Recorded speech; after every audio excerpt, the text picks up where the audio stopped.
Mga katrops, welcome back ulit ko sa aking channel, Sports Rock PH. At ngayon nga ipag-uusapan natin ang sinasabing malaking regalo ng KBL sa ating kababayan na si Renz Abando. Pag-uusapan na rin nga natin ngayon dito sa ating panibagong video, ang lumabas na balitang trade sa pagitan ni D'Angelo Russell at Buddy Hield.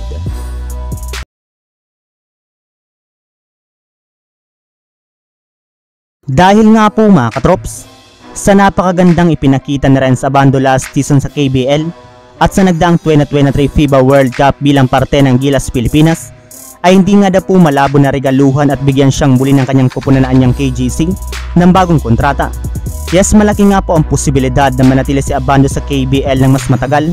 Gayong bukod nga po sa kanyang KGC, ay may ilang mga teams rin naman nga po dito ang inaasang susubukan siyang kunin.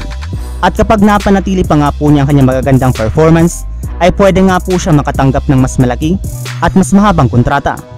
Maliban rin nga po dyan mga katrops, ay may lumabas rin nga pong balita na posible rin naman nga daw po nabigyan siya ng Korean citizenship para makapaglaro siya sa kanilang national team, kung saan mas malaking pera dito ang kanyang makukuha.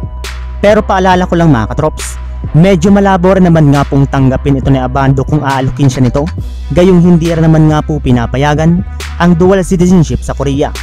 Para nga po sa inyong kaalaman, bago man nga daw po tanggapin ni Abando ang Korean citizenship, ay dapat muna nga daw po nitong tanggalin ang kanyang Filipino citizenship na imposible rin naman nga pong mangyari, lalo pat loyal pa rin nga po ito sa ating bansa. Samantala, pumunta naman tayo sa ating sunod na pag-uusapan, sa balitang trade sa pagitan ni D'Angelo Russell at Buddy Hield. Naibalita ko na nga po sa inyo mga katrops, na kahit man nga po ginawa ng available ng Indiana Pacers si Buddy Hield sa trade market, ay kailangan pa rin nga po ng Lakers na maghintay bago pa sumapit ang trade deadline next year.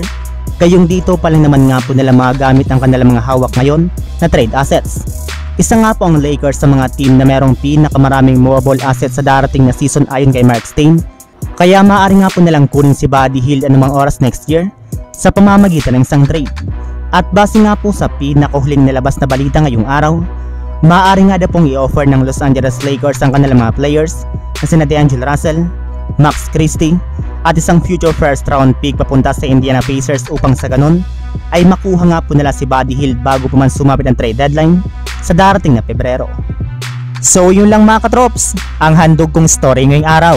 Sana nag-enjoy kayo, please like and subscribe my YouTube channel, Sports React PH, para sa iba pang story at update patungkol sa NBA. Kita-kits muli sa ating susunod na video.